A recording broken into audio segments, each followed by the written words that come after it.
ADG साहब के बाप दादा भी अपराधी थे क्या? जब सदियों से इन 3 महीनों में सभी किसान अपराध करते हैं तो वो भी हत्या करते होंगे।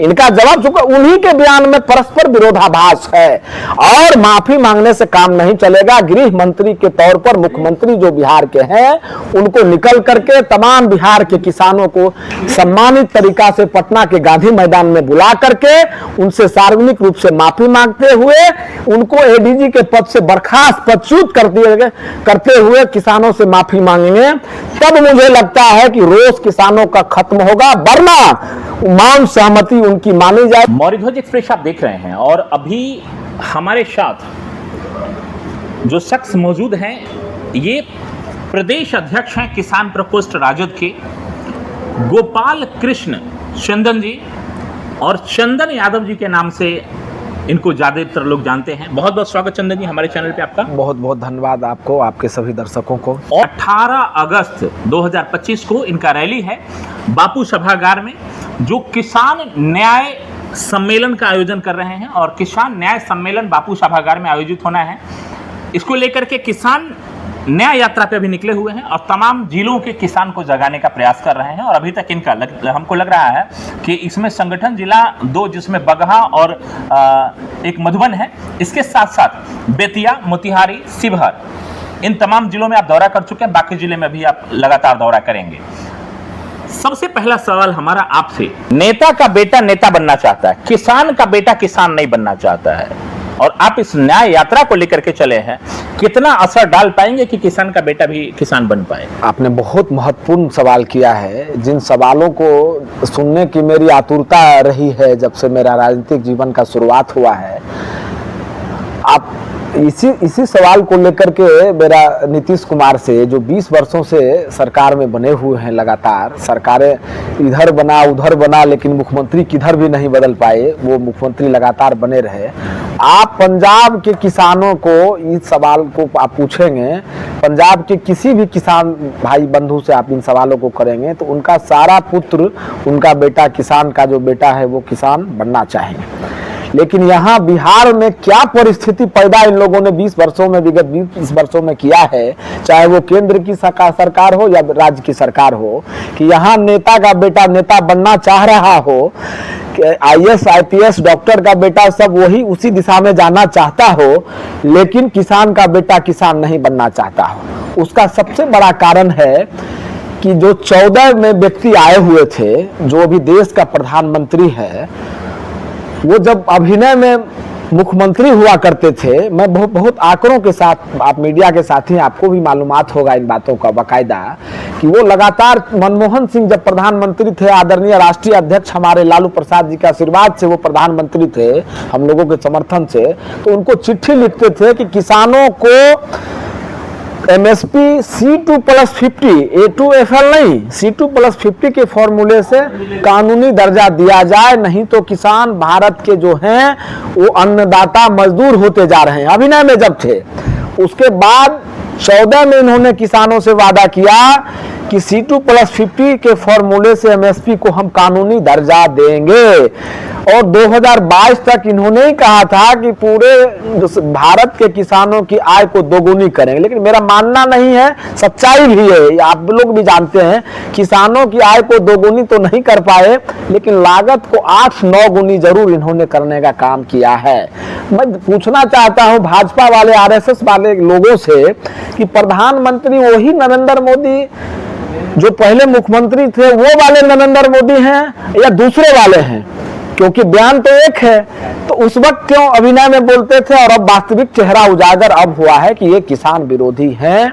और उससे भी बड़ी बात है कि इनके सॉलिसिटर जनरल जो तुषार मेहता है, इन सवालों पर सुप्रीम कोर्ट में बाकायदा हलफनामा दे करके कहा कि भारत के किसानों को अगर MSP C2+50 के फॉर्मूले से जो स्वामीनाथन का सिफारिश है उसको कानूनी दर्जा अगर हम दे देते हैं तो भारत की आर्थिक स्थिति चरमरा जाएगी, ये उन्होंने कहा है।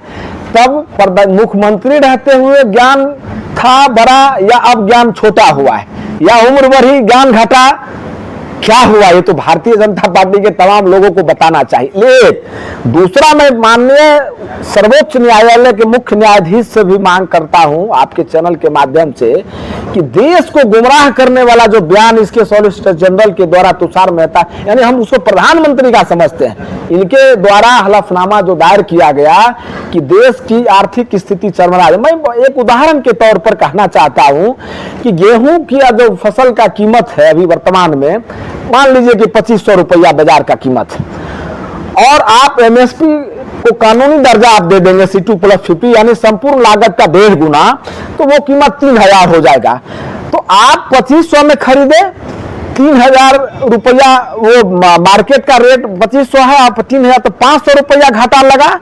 तो ये किसको गुमराह कर रहे हैं? ऐसा लगता है कि 17 लाख करोड़ का जो फसल है हम लोगों का है, उसमें कई फसल दलहन तिलहन को छोड़ करके हम लोग बात कर रहे हैं। तो सारे फसल को का खरीदगी करके प्रधानमंत्री या भाजपा वाले लोग अपने गोडाउन में रख के और उसको आग के हवाले कर देंगे, तभी ना 17 लाख करोड़ का घाटा होगा। गणित के किस विषय के छात्र हैं प्रधानमंत्री, उनके मंत्री, उनके गिर, अभी तक किसी का डिग्री सार्वजनिक तो हुआ नहीं, सार्वजनिक हस्ती। अच्छा देखिए, आप नेशनल लेवल की बात तो कर रहे हैं, लेकिन हम अपने बिहार की अगर बात करें आपसे, तो 2005 में जब नीतीश कुमार की सरकार आई थी, उस समय स्वामीनाथन जो रिपोर्ट आई थी उसके आधार पे हटा दिया गया था। और अब अगर आपकी सरकार आएगी तो इस एमएसपी को लेकर के आपका क्या स्ट्रेटजी रहेगा, आपके पार्टी का क्या स्ट्रेटजी रहेगा? हमारा पार्टी का बहुत स्पष्ट ये स्ट्रेटजी है कि किसानों को C2+50 के फॉर्मूले से कानूनी एमएसपी को कानूनी दर्जा मिले, क्योंकि 700 से अधिक किसानों की शहादत हुई लगातार टिकरी शंभू बॉर्डर पर जो लगातार किसान थे, और बरसों बाद प्रधानमंत्री का ज्ञान बढ़ा या कोई ज्ञान दिए और निकल करके आए, अचानक से चुनावी वर्ष था यूपी उत्तर प्रदेश का, कि हम तीनों काला कानून को रिपील करते हैं। और हमारे तपस्या में शायद कभी जिनको अपने संदर्भ में ज्ञात नहीं हो इतने वर्षों तक प्रधानमंत्री रहने के पश्चात, तो मुझे लगता है कि इन लोगों का रेलिवेंस खत्म, इन लोगों को उसी पद को त्याग देना चाहिए। लेकिन आपकी पार्टी क्या करेगी? और आपको अगर लाते हैं, क्योंकि देखिए अभी इलेक्शन का समय है, आप भी न्याय यात्रा पे निकले हैं, इससे पहले आरजेडी किसान प्रकोष्ठ जिसके आप प्रदेश अध्यक्ष हैं, कोई बड़ा रैली अभी तक आपने क्यों नहीं कर पाया? नहीं, क्या इलेक्शन को देखते हुए न्याय यात्रा? नहीं, मैं आपकी जानकारी को दुरुस्त कर दूं। आप जरा सा चले जाएंगे, आपके कई राष्ट्रीय चैनल जो हैं, आज तक हैं, न्यूज तक है, न्यूज नेशन है, एबीपी न्यूज है, हमने राजभवन मार्च आज से 1.5 साल पहले भी मैं किया। मैं बनकर के जब आया, नवनियुक्त प्रदेश अध्यक्ष हम थे, तब भी राजभवन मार्च किया, 1 दिवसीय धरना भी दिया इन सारे संदर्भों को लेकर के। और हालिया बयान जो एडीजी कुंदन कृष्णन का शर्मनाक बयान है, आप लोगों ने देखा होगा, राज्यव्यापी सभी जिला मुख्यालयों पर किसान प्रकोष्ठ राष्ट्रीय जनता दल की तरफ से मैं स्वयं भी सड़क पर उतरा था, रोषपूर्ण प्रदर्शन इस बात को लेकर के किया गया था कि बिहार में लगातार हो रहे वारदात को छिपाने के लिए किसान के आड़ में छिपते हुए एडीजी जो द्वितीय पुलिस महानिदेशक है, अपर पुलिस महानिदेशक है, वैसे लोगों का बयान इस प्रकार का शर्मनाक कहते हुए ये कि किसान इन 3 महीनों में सदियों से अपराधी रहे हैं। तो सदियों से अपराधी रहे, और जब हमारे माननीय नेता श्री तेजस्वी प्रसाद यादव और हमारा बयान आया, तो आनन फानन में दिल से माफी नहीं, दबाव में, अपने सरकार के दबाव में कि चुनाव है, चुनाव में मैसेज ठीक नहीं जाएगा, तो माफी मांगा। मैं बताना चाहता हूँ, पूछना चाहता नहीं, पूछना चाहता। आंदोलन हुआ बिल्कुल, उसको लेकर के भी आंदोलन किया बिल्कुल गया। मैंने उसके बाद आपके आंदोलन के बाद माफी, मेरे आंदोलन के बाद उन्होंने माफी मांगा है, और हमने कहा है कि चरणबद्ध आंदोलन का प्रथम कड़ी में हम पुतला दहन किए हैं। माफी मांगने भर से काम नहीं चलेगा। मेरे ऊपर भी कई राजनीतिक मुकदमे हैं, मैं कोर्ट में जाकर के माफी मांग लूं तो क्या मुझे माफी मिल जाएगा? और दूसरा बात उन्होंने जो कहा, महत्वपूर्ण ध्यान देने योग्य जो बातें हैं कि सदियों से किसान जो है इन 3 महीनों में अपराध करते आए हैं, तो उन्होंने एक और बात जोड़ा कि मेरे भी बाप दादा किसान हैं। तो एडीजी साहब के बाप दादा भी अपराधी थे क्या? जब सदियों से इन 3 महीनों में सभी किसान अपराध करते हैं, तो वो भी हत्या करते होंगे? इनका जवाब चुका, उन्हीं के बयान में परस्पर विरोधाभास है, और माफी मांगने से काम नहीं चलेगा। गृह मंत्री के तौर पर मुख्यमंत्री जो बिहार के हैं, उनको निकल करके तमाम बिहार के किसानों को सम्मानित तरीका से पटना पटना के गांधी मैदान में बुला करके उनसे सार्वजनिक रूप से माफी मांगते हुए उनको एडीजी के पद से बर्खास्त पदच्युत करते हुए किसानों से माफी मांगेंगे, तब मुझे लगता है कि रोष किसानों का खत्म होगा, वरना मौन सहमति उनकी मानी जाएगी। और हम लोगों ने शुरू से कहा है, हमारे राष्ट्रीय अध्यक्ष जी ने शुरू से कहा है, माननीय लालू प्रसाद जी ने, कि ये सरकार किसान विरोधी है और उसका जीता जागता उदाहरण जो है 4 दिन पहले का बयान है। आप इस बयान को अच्छा ठीक है, वो सारे बयानों के साथ साथ हालांकि इसमें माफीनामा भी आ गया हुआ है, लेकिन अब एक सवाल बिहार से जुड़े, क्योंकि जिस प्रकार से बिहार में किसानों की जो स्थिति है, किसान प्रकोष्ठ के साथ साथ आप पूरे बिहार का लगभग हमको लग रहा है कि भ्रमण भी आप कर रहे हैं, ऐसे में किसान जिस समय फसल होता है उसका एमएसपी नहीं मिल रहा है, उसके बारे में आपने बताया, लेकिन एक तरफ अगर दक्षिण जाएंगे गंगा उस पार तो सुखाड़ से ग्रस्त है किसान, उत्तर की ओर आएंगे तो बाढ़ से ग्रस्त है। इसको लेकर के आपका जो पार्टी है, क्या किसानों के साथ इन मुद्दों पे भी बातचीत कर रही है? इन मुद्दों पे कहां खड़ी है आपकी पार्टी? हमारे आदरणीय नेता जो तेजस्वी प्रसाद यादव जी हैं, वो 18 अगस्त 2025 को किसानों के उपयोग के लिए जो भी सामग्री है हमारी सरकार बनती है, तो जैसे ट्रैक्टर हो, कल्टीवेटर हो, हार्वेस्टर हो, जो भी सामग्री है, उन सारे सामग्रियों को जीएसटी के दायरे से बाहर लाने के लिए का प्रयास करेंगे। जहां तक उनका रहेगा वो ये करेंगे। उसके बाद किसानों की आय को कैसे दोगुनी किया जा सकता है, किसानों को कैसे वैज्ञानिक तरीका से और बेहतर, और खाद का जो कालाबाजारी आप देखे हुएगा, मैं आंकड़ों से बात कर रहा हूं कि आप ये जो खपत है खाद का बिहार में, उसको आप देख लीजिए, जो उपजाऊ है फसल का उसका देख लीजिए, तो ये नेपाल के रास्ते वो जो बॉर्डर इलाका है, बेतिया हो जाए, वो ये मोतिहारी हो जाए, खाद यहाँ से दूसरे देशों में जाया जाता है कालाबाजारी, उस पर भी हम लोग रोक लगाएंगे।